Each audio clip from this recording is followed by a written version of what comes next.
The main concern is the issue of the new syllabus which is being taught in their educational systems, which include the subject of sex education and relationship education from year 1.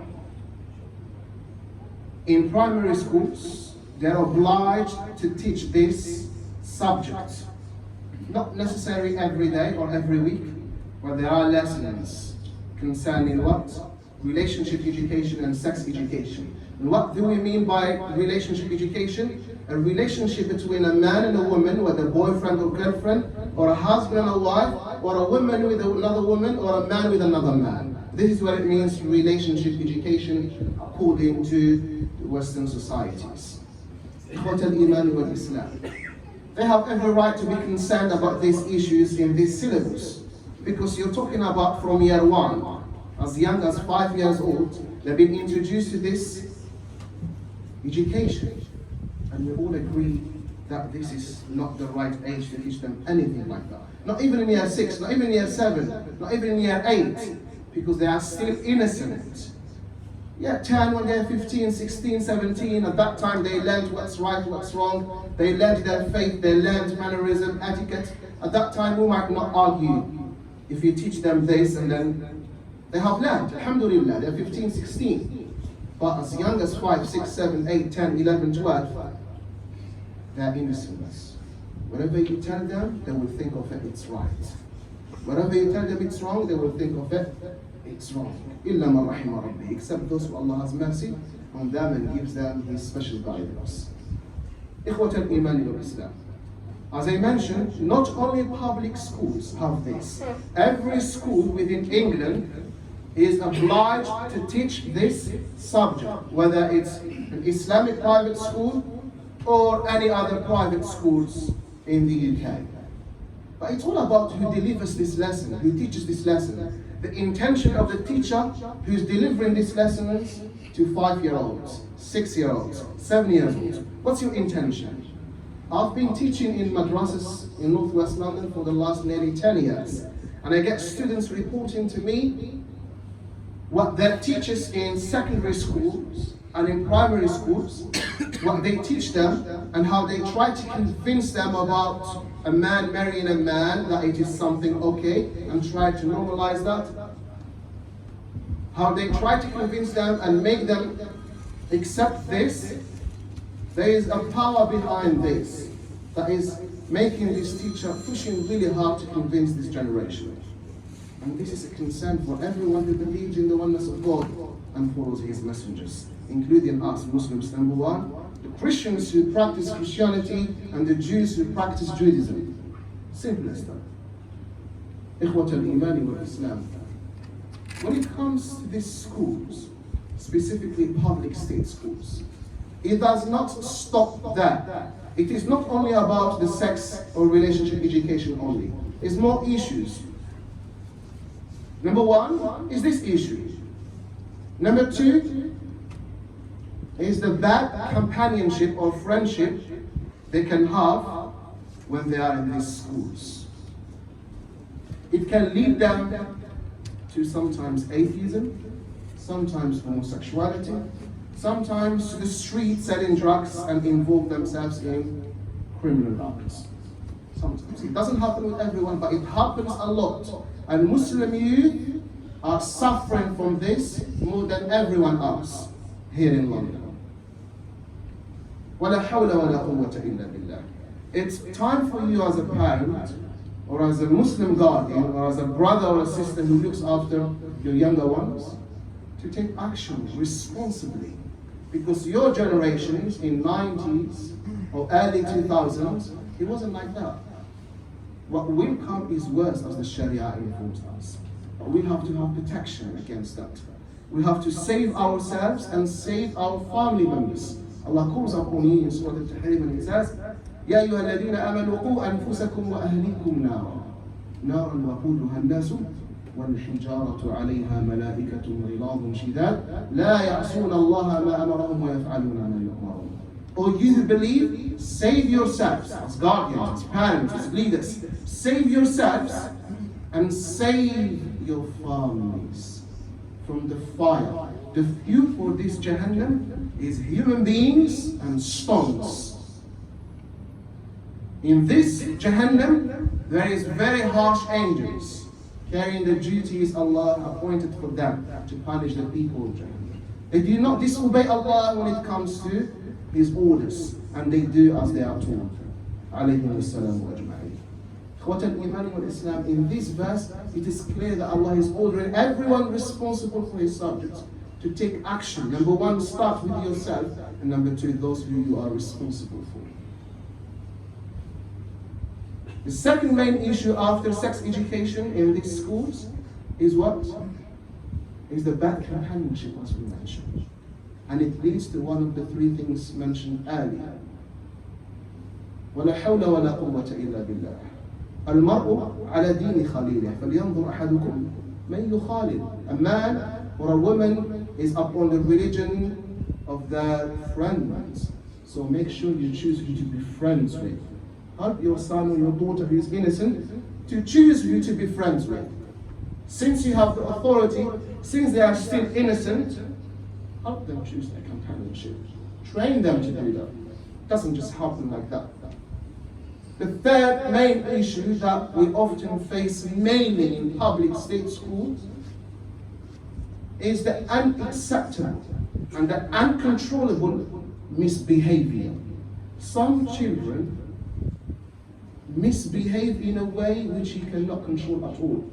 I know some teachers who teach in public schools here in the UK, in secondary school, during their break time, they go to the office and they cry, men and women teachers. They cry.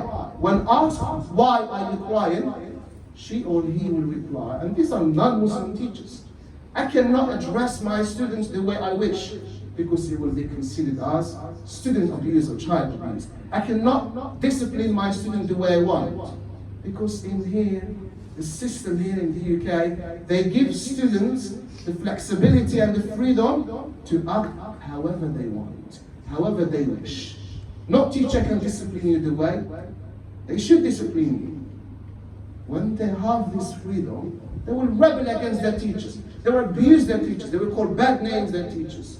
And if you don't respect your teacher, who are you going to respect? They cry. The latest news that I had from one of my students, a French teacher here in Northwest London, in a public secondary school, did not want to teach that class anymore, because students really abuse her verbally every other hour. And when you try to address them and discipline them, the principal will tell you, no, you can't do that. It's your fault.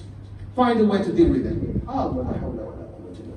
And we know there are some statistics here in Europe that Britain public schools are perhaps one of the worst in Europe when it comes to misbehavior in secondary schools. These are facts. They're not made up. They're not made up, brothers and sisters in Islam. Therefore, sometimes you cannot tell your son or your daughter what to do. They would never listen. Of course, it doesn't happen with everyone. But we're talking about loads of them do that. If not your son or your daughter, then perhaps your niece or your nephew or your neighbor or your friend's son or daughter does that. Now, there are some suggestions which the scholars spoke about when it comes to this issue. Because lots of Muslim parents are concerned, and some of them are abstaining from sending their children to these schools. What's the solution in here? The solution is with Allah, of course. But there are some suggestions out there that might help. 4 of them. Number 1, if you as a Muslim parent or guardian can afford a private Islamic school, then this is the option that you should go for before any other options. Yes, they have this syllabus, but not as bad as it is in public schools. The teacher who's delivering the lesson is much different than the teacher who delivers the lesson in public state schools, generally speaking.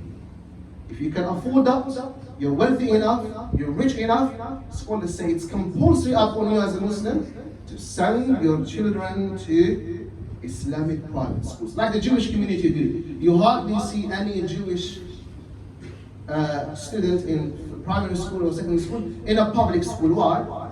Because they know it's not healthy. The environment is really, really corrupt. I'm not saying the teachers do their job, but the system in general. The system in general. They have their own private schools. Why don't we have that as Muslims? We have every right to have that.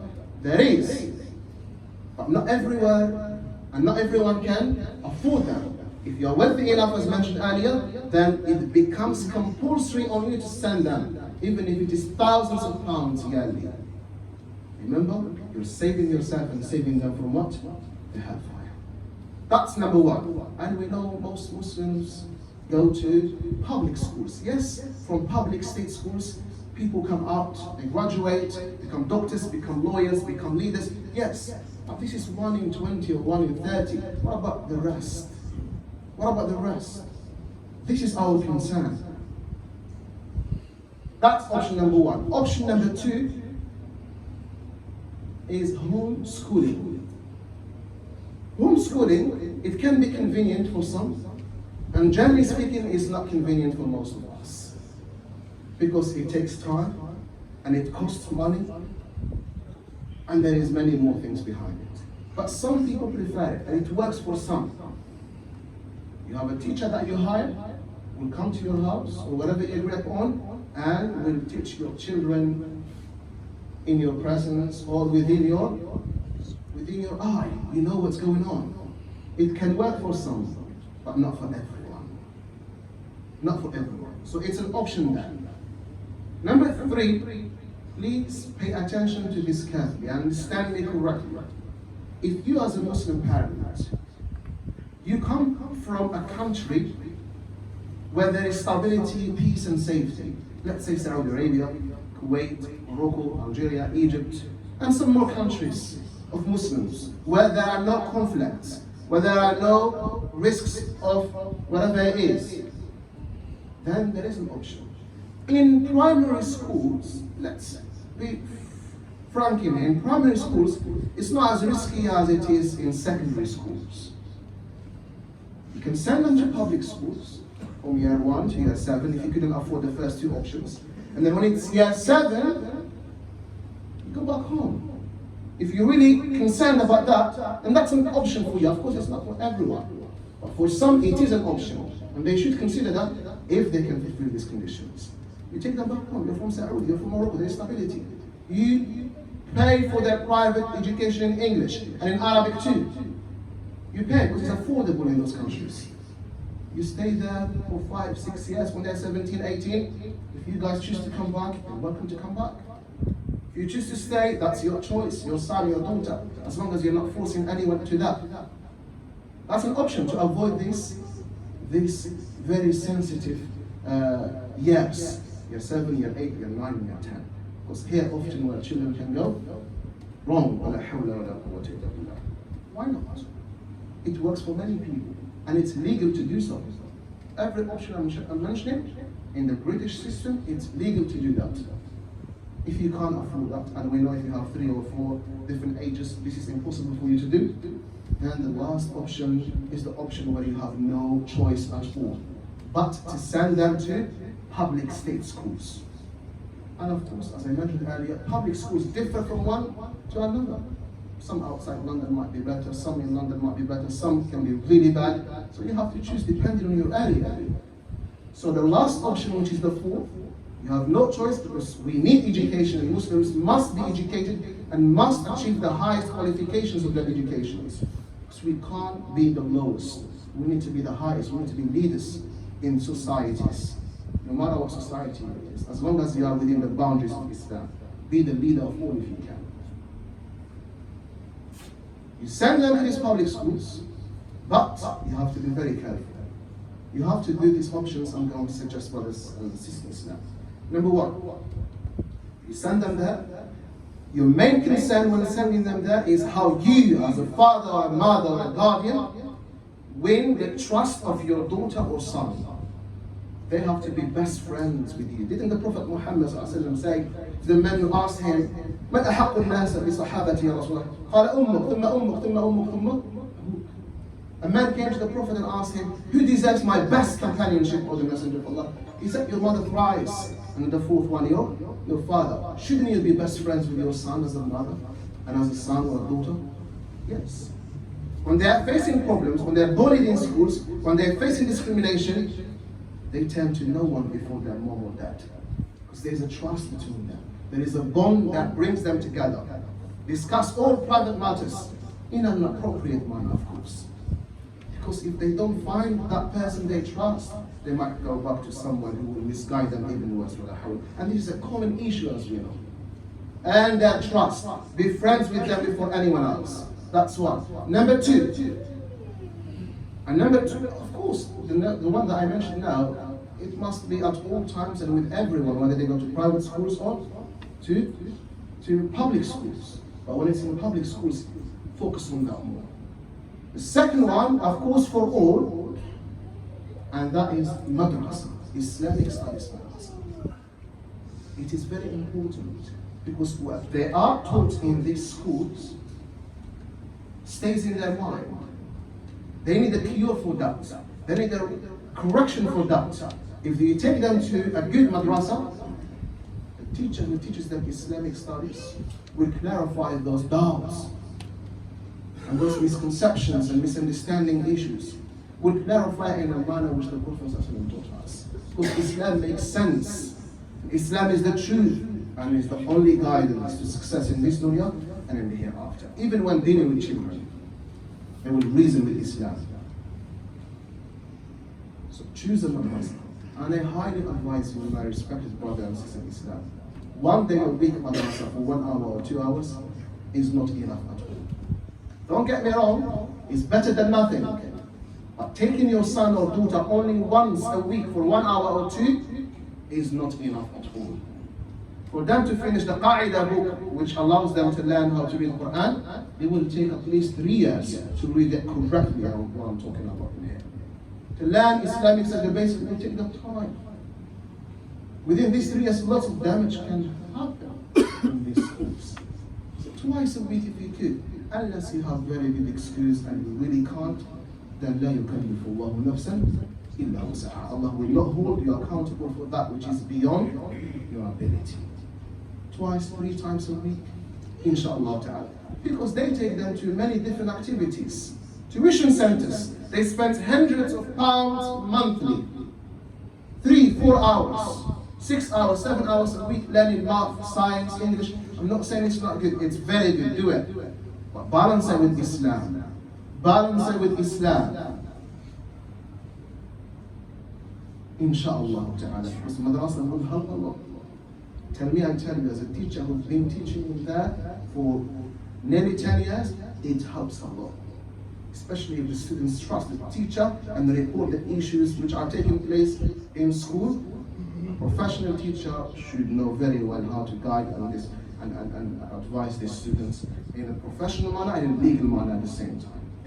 That's number 2. Number 3 is you as a parent choose very well where you take your children on holidays. This can have a huge effect on them when they grow old. Many Muslim parents don't care. They think when they're on holiday, that it's halal for them to do everything, eat everything, celebrate everything. No, wallahi, it's not. Islam has boundaries. These boundaries live with you until you leave this dunya. Why would you take your son or daughter who's 10 or 11 or 12 to a place where people swim with almost no clothes at all? To a street where nightclubs, pubs everywhere, music everywhere, haram everywhere. You're building something inside them which will damage their behavior as they grow old. This is the picture you're giving them about life.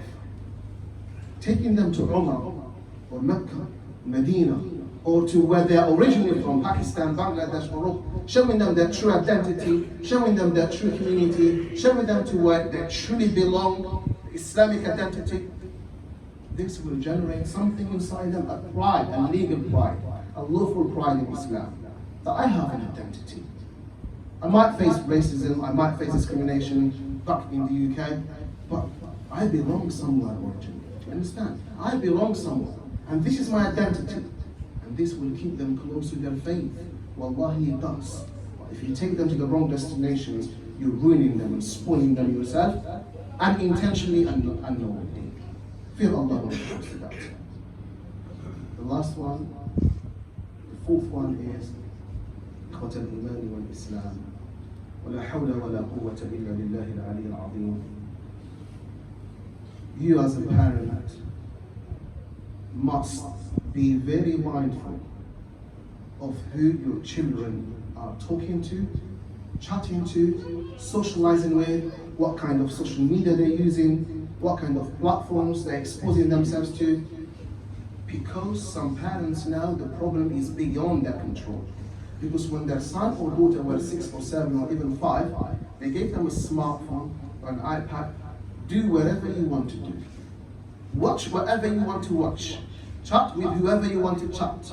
They think since they are within their house, it's safe. No, Allah, it's not safe. Today, unfortunately, sometimes it's not safe in your house more than outside on the streets because of these social media platforms. And we know very well the issues the government is discussing in secondary schools, how sexual abuse between the students is taking place. وَلَا حَوْلَ وَلَا قُوَّةَ إِلَّا بِاللَّهِ. And we know lots of Muslim students in secondary school, they lost their confidence. They don't want to go to school. They come back home crying to their parents because of these issues. What do? Treat this problem from the very start. If you give them a smartphone, make sure you know what they're watching. Facebook, Instagram, whatever you call them, Snapchat, I have nothing, any of this at all, alhamdulillah. Giving your phone to your son or daughter to use these platforms, and there's many of them, or TikTok, the worst one, the latest one, is the worst one. You're poisoning your children unknowingly. You're asking someone else to bring them up for you instead of you doing this. What do they see on these platforms? I'll give you an example. Yes, one might say, social media is useful. We keep in touch with family members, with friends from far away. We get information from that. Yes, I'm not denying that, when you know how to use it. An example Allah gave us in the Quran. يسألونك عن الخمر والميسر. Oh Muhammad, they ask you about alcohol and gambling. قل فيهما إثم كبير ومنافع للناس وإثمهما أكبر من نفعهما. They ask you about wine and gambling. Is it halal to do that with Prophet Muhammad sallallahu alaihi wasallam? Allah responded to the questions of these kuffar saying, tell them, Muhammad, that they have lots of harm within them and some benefit. When you drink or intoxicate yourself, you might feel the pleasure for a few hours, and then when you're awake, it turns into pain and nightmare. When you gamble, you might win once in 10 times or 20 times. That's the little benefit you get. But the harm that comes with them, as Allah says, much greater than their benefit. وَإِثْمُهُمَا أَكْبَرُ مِنْ نَفْعِهِمَا, as Allah says. Same with the social media platform. Same with everything in life. You have to be very careful. Am I getting more benefit in here or more harm? When you give these platforms to an innocent child, it is obvious there's predators out there online trying to prey on your own innocent daughter or son. And this is a common thing in this society. May Allah protect all children no matter where they are from. So you can do a lot to avoid this damage. إن شاء الله تعالى وأقول قولي هذا أستغفر الله لي ولكم ولسائر المسلمين استغفروه وتوبوا إليه إنه هو